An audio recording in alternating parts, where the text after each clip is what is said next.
Hi, how are you? Fine, how are you? Very good. Thank you for your precious time. Well, thank you for coming. It's an honor. Thank you. Hi. Denn Sie bekommen bereits Unterstützung von der Koalition. Die Peschmerga werden trainiert, sie bekommen auch Waffen, aber ich kann mir vorstellen, Sie wollen noch mehr. Wir sind sehr dankbar und bedanken uns bei all den Ländern, auch bei Deutschland, dass sie uns Waffen für die Peschmerga zur Verfügung gestellt haben, wodurch der IS stärker bekämpft werden konnte. Aber wie wir alle wissen, hat der IS es geschafft, viele Humvees, bewaffnete Fahrzeuge also, zu besitzen, sowie schwere Waffen und Munition von der irakischen und der syrischen Armee zu erobern. Damit sind sie den Peschmerga überlegen. Um die IS zu bekämpfen, brauchen die Peschmerga bessere Waffen, sowohl qualitativ als auch quantitativ. Warum sollte Deutschland Ihnen dabei helfen, den sogenannten Islamischen Staat zu stoppen? Der IS ist ein internationales Problem, eine internationale Organisation, die Unterstützer aus der ganzen Welt angezogen hat, auch aus Deutschland. Sie wissen sicherlich, dass auch schon einige Deutsche dem IS beigetreten sind. Diese Menschen kommen hierher nicht nur, um zu kämpfen, sondern auch, um sich darin ausbilden zu lassen, andere zu rekrutieren und sich gut neu aufzustellen.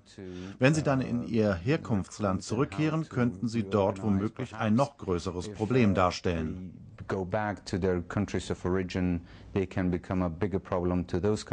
Die Terrormiliz hat zum Beispiel Ramadi eingenommen. Was macht Sie eigentlich so sicher, dass das Gleiche nicht auch hier passieren kann, also in Erbil? Sie versuchten, Erbil anzugreifen. Sie wollten ganz Kurdistan erobern.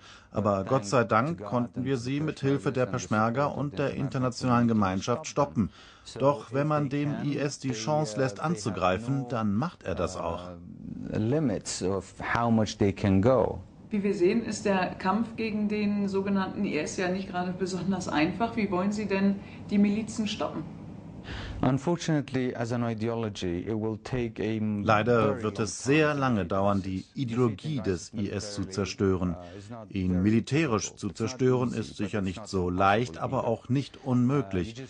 Man braucht nur die richtigen Einsatzkräfte, die richtige Ausrüstung und Strategie, um den IS zu zerschlagen. Aber dafür müssen auch seine Finanzquellen ausgetrocknet werden.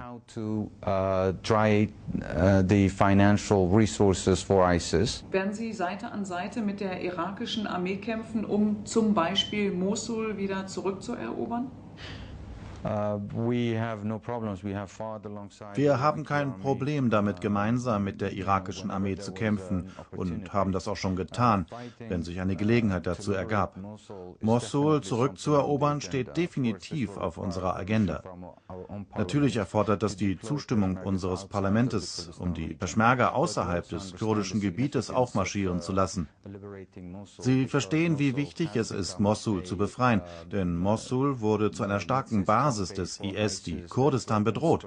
Deshalb ist es für Kurdistan von größtem Interesse, Mosul von der IS zu befreien. Ihr großer Traum ist es natürlich, die völlige Unabhängigkeit vom Staat Irak zu erlangen. Was glauben Sie, wann wird dieser Traum für Sie in Erfüllung gehen? Ich glaube nicht, dass das ein Traum ist. Ich glaube, es ist das Recht einer Nation. Wie jede andere Nation haben auch die Kurden das Recht, ihre Selbstbestimmung zu praktizieren und über ihren Glauben zu bestimmen. Aber darüber kann weder ich noch irgendein anderer Politiker entscheiden.